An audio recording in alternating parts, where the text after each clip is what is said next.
When you need help or advice, you turn to your parents or a trusted friend for help. So why go outside of Virginia, your home, when you need car insurance? Able Insurance gives you individual attention and won't turn you away no matter what your driving record looks like. Giving same-day personal service in the state of Virginia for over 30 years. Able Insurance, 979-0814 is the number. AbleInsurance.com is the site. Yeah. What up, though, Ball Hawk Show. Say it one more time.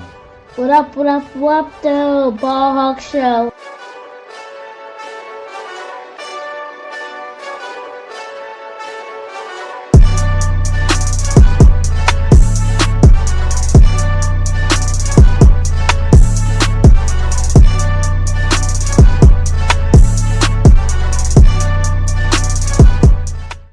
What up, though? Welcome to the Ball Hawk Show podcast. I'm your host, Amar Hawkins. I thank you for taking time out of your day to listen to the latest episode of the show. Before we get started, as always, thank you to my sponsor, one of my sponsors, Able Insurance. Able Insurance of Virginia, servicing the state of Virginia for over 20 years. If you need car, home, business, any type of insurance, holler at Billy and Charlene White, right up here off Ryle Road. If you're here in Charlottesville, definitely go check out Able Insurance and tell them the Ball Hawk sent you. So this episode, we will be recapping Virginia versus Miami. Played on Saturday at John Paul Jones Arena, the last game before we get a week off as we prepare for not only game day, but Duke University yet again for a rematch of two college basketball current powerhouses as far as the season. I know if I say college powerhouses and I put Virginia in there, you hating Tar Heel fans going to start talking about championships and how we don't have any NCAA championships, that is. So I'll preface my comment since y'all so petty. If this is your first time tuning in to the Ball Hawk Show, I appreciate you for stopping by. Make sure you subscribe on iTunes, Apple Podcasts, BlogTalk Radio, PodBean, Google Play, YouTube. Definitely check out my YouTube channel. Just search the Ball Hawk Show. And then follow me on Twitter and Instagram with the handle @IamBallHawk. And get your Shut the Hell Up Juice shirts at sthujuice.com. Shout out to my man Todd Jerome and DeAndre Hunter for purchasing merch from the online store. Definitely appreciate that. So let's go ahead and jump into it. The Cavaliers got a victory over Miami. It wasn't impressive at all as far as the makeup and how it looked.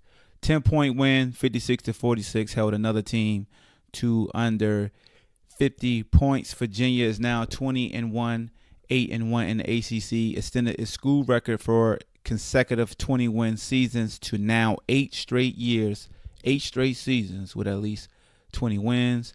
Virginia extended its streak of 11 or more home wins to 10 straight seasons. The Cavaliers have a 13-game home winning streak. UVA is 11-12 all-time versus Miami. Now with that victory, the Cavaliers are also 7-4 against the Hurricanes in Charlottesville. Some other post-game notes before we get to individual notes. UVA is unbeaten at John Paul Jones Arena this season. They are 11-0. Last year, the only defeat was to Virginia Tech in overtime. Virginia is an ACC leading 53-5. That's 91% in league home games over the past 7 seasons. Second is Duke, who is 52-7. UVA is 9-0 when holding opponents to 50 or fewer points, and 85-2 all-time under Coach Tony Bennett. UVA led 28-21 at halftime, limited Miami to 28% from the field. So, with that being said, let's go ahead and jump into some player notes. Double figures, DeAndre Hunter had 14 points, Mamdi Diakite had 11 points, and Kyle Guy had 10 points. Ty Jerome missed his first game of his UVA career with a back injury, breaking his streak of 88 consecutive games played here at the university. Kyle Guy has a 21-game three-point streak.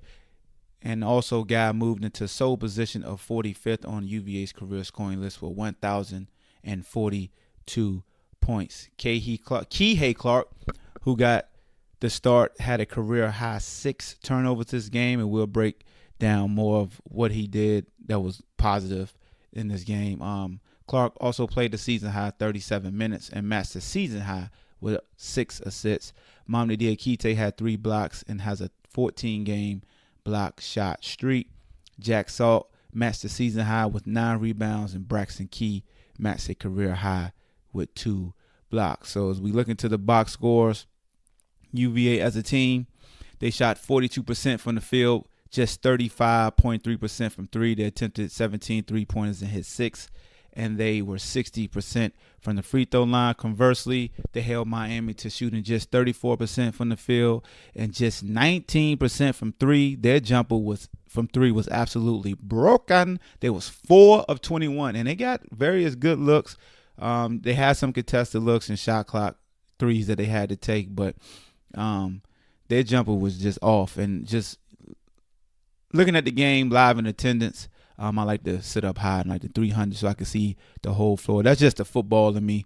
If I'm not doing sideline stuff, I like to stay up in the box. I want to see the whole field. It's the same thing with basketball. I want to see the whole court so I can see what guys are doing, weak side and the backside cut and how they head. So just sitting up in the 300s yesterday, I noticed, a lot of guys were open and the ball wasn't getting to them as fast as we normally have been accustomed to seeing the ball being moved and operated. And to start with a guy like Ty Jerome, we gotta make this be known. Ty Jerome is a phenomenal player, a guy that had injuries in high school and was overlooked by various schools, and always had the greatness tool within inside him, and he's put in the work to be a top 25 NBA draft prospect right now. And when you have a bona fide NBA player missing from your lineup, there will be a drop-off. So he's not only a top 25 prospect, but he's a 6'5" point guard that has superb handles, superb court vision and basketball IQ, and he knows his offense like the back of his hand. So the feel was a little different. But Kihei Clark is a guy that has come in and surprised everybody since he stepped on this campus, and he got the start. This isn't the first game he started all year, but usually the luxury of him being in the starting lineup he has had is that Ty Jerome has been on the court with him. Similar to when Ty Jerome was young, he leaned on London Parentes. So Kihei Clark's London Parentes is Ty Jerome. And with Ty Jerome not on the court, he had to assume the risk of it's almost if I could put it in football terms, because I'm a football player. It's just like if the radio went out in the helmet of a young quarterback, and he has this guru offensive mind. And usually quarterbacks, the speaker doesn't cut off until a certain amount of time in the play clock and when they get into the line of scrimmage. So, as you call the play, you break the huddle, the coach can still say, hey, watch for the robber. If it's cover 2, check to your left. Make sure you alert Omaha, blah, blah, blah. But if that leaves, that safety net is gone. So now this quarterback has to run all those demos in his head, all those alerts in his head. And I think that's what you saw with Kihei Clark early in the game, is that he will have a high screen pick and roll with a Jack Salt, a Huff, especially with Jay Huff, and he would kind of miss them because he would automatically go weak side to the elbow off the pick and roll instead of, giving me 2 or 3 penetration dribbles so he can get a clear lane to throw that alley-oop or a clear lane to bounce past it. He would miss him. And you could hear a lot of people in the crowd saying, oh, man, Kihei, get your eyes up. And I just think the game speed was faster than what he was accustomed to, because the safety blanket of Ty Jerome wasn't there. So you got to look at how Miami's playing defense. Usually when Kihei Clark's in the game, he has 2 sharpshooters on that elbow or corner to where everything's going to declare quick. But when you lose one of your snipers that shoots from Thailand, now the defense is going to shift differently than what you've been seeing all year. And that's what Kihei Clark ran into. So it wasn't like he was struggling because he didn't know what to do. It was the fact that he had to wait to learn how to adjust to this because he had never had to deal with those type of looks that Miami was giving him. And he's just a freshman, diminutive. The guy that was checking him was shorter than him. He'd never see that. Chris Lykes is shorter than Kihei Clark. So that's another thing. He was playing against one of the better point guards in the ACC. Now, not only do you lose a guy who I consider the best point guard in the ACC in Ty Jerome, so you lose your own best point guard, and then across from you, you have one of the premier point guards opposite of Ty Jerome playing against you, and he's shorter than you and quicker than you.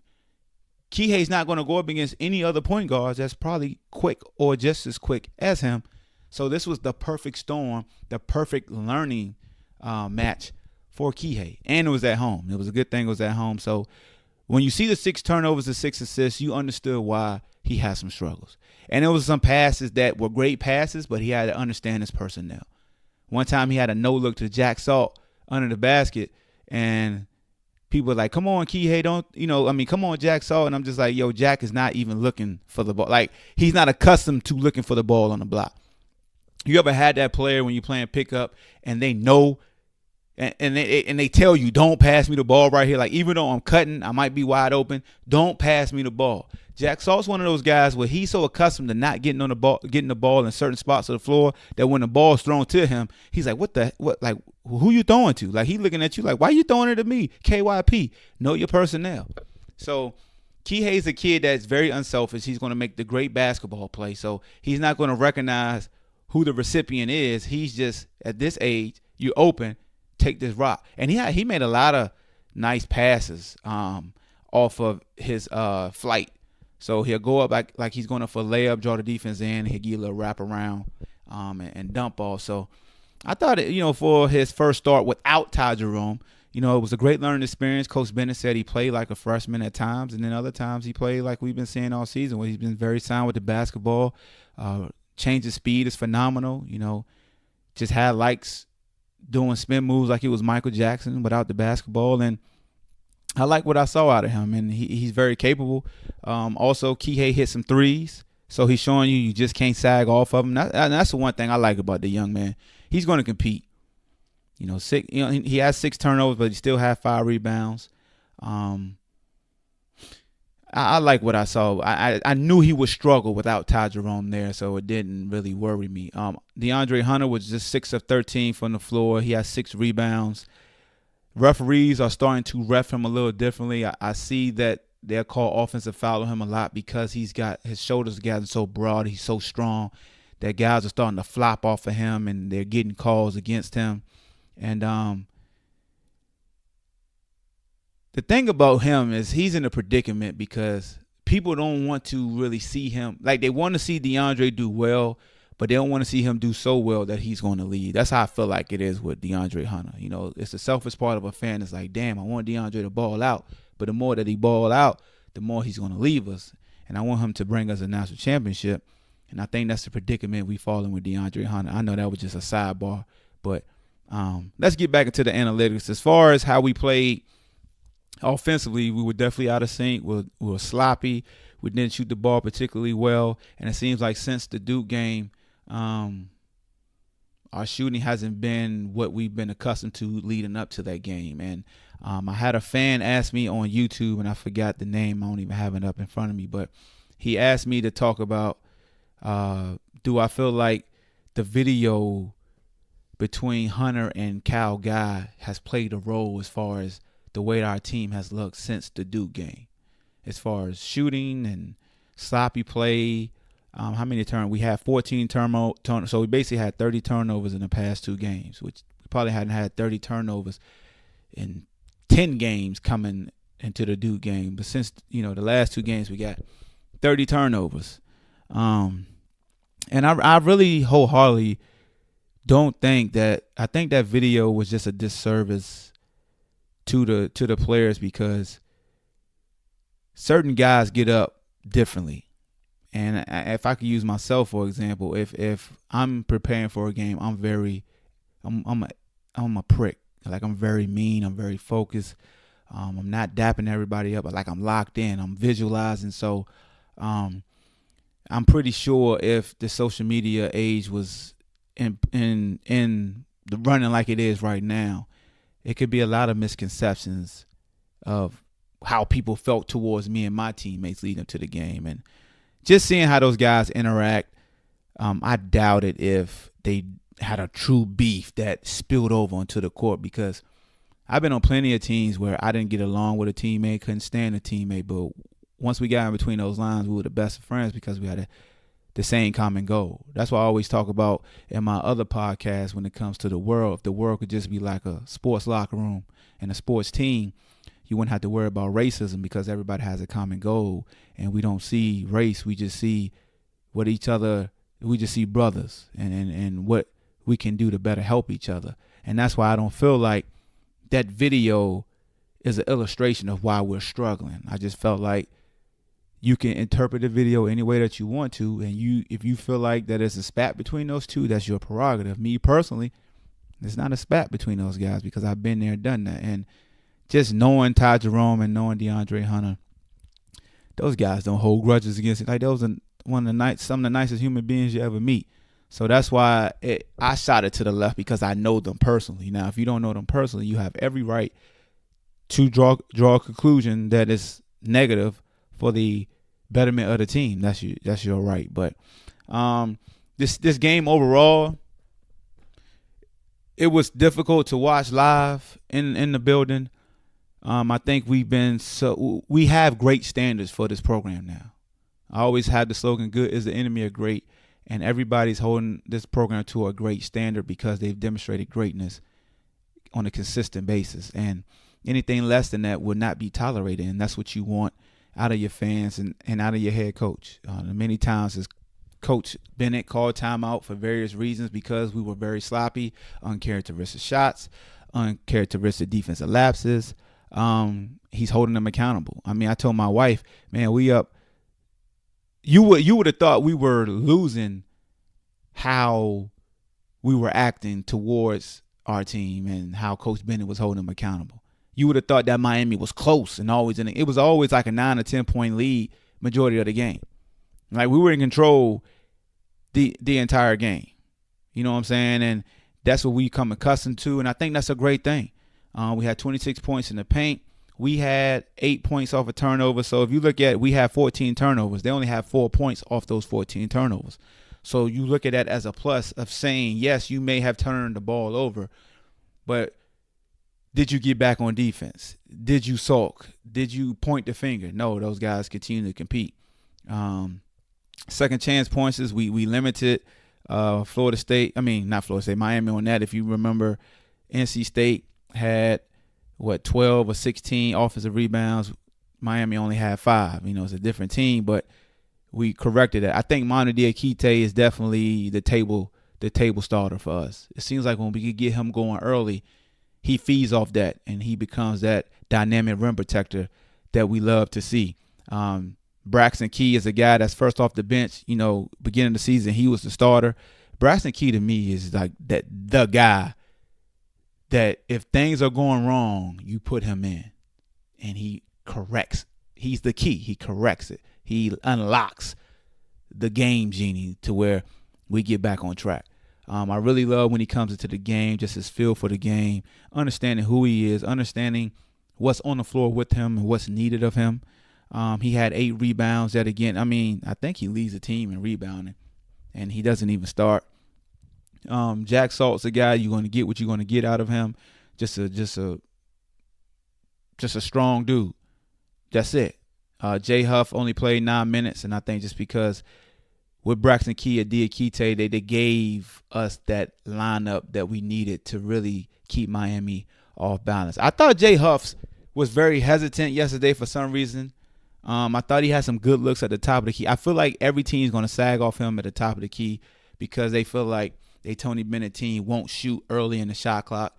And unless your name is Cal Gal, Ty Jerome, even DeAndre Hunter won't take an early shot. But Ty and Cal take early shots in the shot clock. And that may be something in the scouting report that they see that, hey, if it's early in the shot clock, you can sag off of these guys. But those two guys will actually take a shot.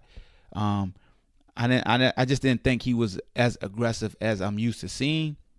And we just don't know if it's because now we expect him to always do well because his grumblers have wanted him to start and wanted him to get more minutes. And you just never know how an individual will respond to those expectations. Now, I'm not saying as in a negative tone, because I think Jay Huff is going to definitely be special for us. And the more that he's on the floor, you see how the defense has to adjust to him.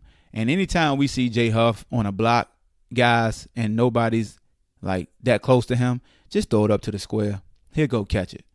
Just letting y'all know, you got the lob passer badge on 2K, just throw it up to 30. He'll go get it. Cal guy, just 2 of 8 from 3, 4 of 15 from the field. He was asked to be more of a ball handler, so that took him out of his comfort zone. So he took some shots that he wasn't accustomed to taking. He had to try to force the issue when we were playing sloppy. He scored in some bunches to get us out of a rut. And I saw Marco Anthony got in early in the game, but he didn't see any more minutes. He only played 1 minute. So if you look at the minutes played, DeAndre Hunter played 39. Diakite played 31. Cal Guy played 38. Kihei Clark played 37. Braxton Key played 27. Then Jack Salt played 18. Jay Huff played 9. And Marco Anthony played 1. So when we come to the Jay Huff situation about getting more minutes, I always told the people it's not about, is he going to play more than Jack Salt? I always felt like Braxton Key was the guy that if you're going to play Jay Huff, you're either going to take minutes from Key or Diakite. And Diakite's been so phenomenal on the defensive side of the ball as far as blocking shots, being that great rim protector, and also getting us started early, that he's actually been the hot hand these past couple of weeks. And it's just a testament to Diakite, because if you don't remember, Diakite at times couldn't stay on the court more for 5 minutes without getting 2 fouls. So, he had 4 fouls this game, but he played 30-plus minutes. 4-7 from the field. He was efficient. I just like his activity, his athleticism. He had 5 offensive rebounds. So, I that's what I'm saying, activity. And the fact that Jack Salt had 9 total, I saw 3 or 4, slap outs that he doesn't get credit for. So, this is a game that we are glad that's over. If you know what I mean. We're glad this game over with. Gets much needed rest, recovery, film study, work on your craft, gets extra days of shooting, extra days of spacing. Hopefully Ty Jerome back is responding well to treatment. Now it's all about pain tolerance, because the one thing about a back injury is that there's no really set timetable. It's just all about the individual, their flexibility, their diet, what they eat. The treatment that they're receiving, are they overdoing it? The rest, elevating your feet. It's just so many things that comes with the back. And Ty Jerome is a guy that's so unorthodox, has great balance on the jump shot. So his back can definitely affect him when it comes to his floaters and it comes to his change of directions and his hesitation move that he uses. So going to definitely keep our eye out on Ty. And I'm pretty sure, knowing Ty Jerome, he's a competitor. I think he did the smart thing or the coaching staff or the training staff, whoever decided to hold him out of this game. I think it was an appropriate thing, because we all are competitive. We all want to play, but this was the perfect game to sit him down, give him an extra day of rest, because game time and practice time is totally different. The game is physical.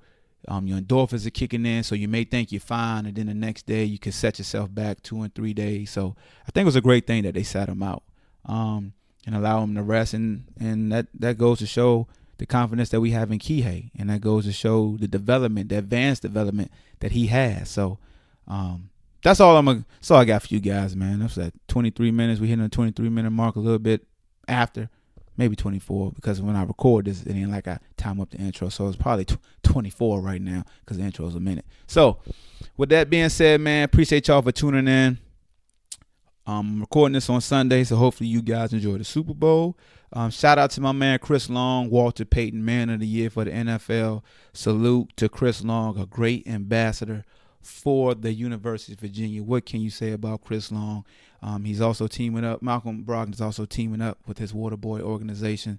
Just great ambassadors, and I think that's the goal for this program is, for us to be great ambassadors. We all fall short. We all make mistakes, but in the long run, the positive outweigh the negatives. And what more can you say about great men like that? So definitely appreciate appreciate you guys for tuning in. It's the Ball Hawk Show. Subscribe to the channel. Ball Hawk. I want the whole world spin my record. Jerome, the hooded stars, check game, stay free records. Oh, shorty girl fed to death in a massaging. Bad news even be massaging. I got a fitted heavy, I be massaging. Pinky rings on my finger, I massaging. I got a speedboat concert cause I massage. I coming through about a whole Econo Lodge. I be massaging, I be massaged. I'm coming through with Cadillacs and massaging. Yeah, boats I'm constantly massaging. I got GPS's, I be massaging. I catch croaker fish cause I'm massaging. I like a macaroni plate, I be massaging. Even oodles and noodles, I be massaging. Straight out the ghetto cause I'm massaging. I got ice around my neck cause I'm massaging. Or even gold teeth, I'm massaging. A pinky ring iced out cause I'm massaging. I got $100 million, I be massaging. I got $10, I be massaging. I got $1,000, I be massaging. I got 22 cents and be massaging. I take a penny and be massaging. I tell shorty girl fat, I be massaging. Your big two, I be massaging. I be massaging, I be massaging. I got a GPS steering wheel massaging. Whole share road chain be massaging. I got a Uzi, I be massaging. I got a 12 gauge pump, I massage. I got 100,000, I massage. Ain't broke, I be massaging. I stay paid, I be massaging. I stay late, I be massaging. I hit the pool all night cause I'm massaging. She wanna come through loaded and massage. Whole team, we massage. Bad new posse constantly massage. Ain't no joke, I be massaging. Even the bacon and eggs, I be massaging. Polo shirts, Chateau Adidas, I be massaging. I love you, sweetie cake. Spin my record, let me give you the game. On how to get rich. Take a penny and flip a penny. Then 40 billion. Why? I be massaging. What? Car steering wheel. I be massaging. The whole label of the State Free Records in the VA. Oh, we be massaging. That's how my money shine.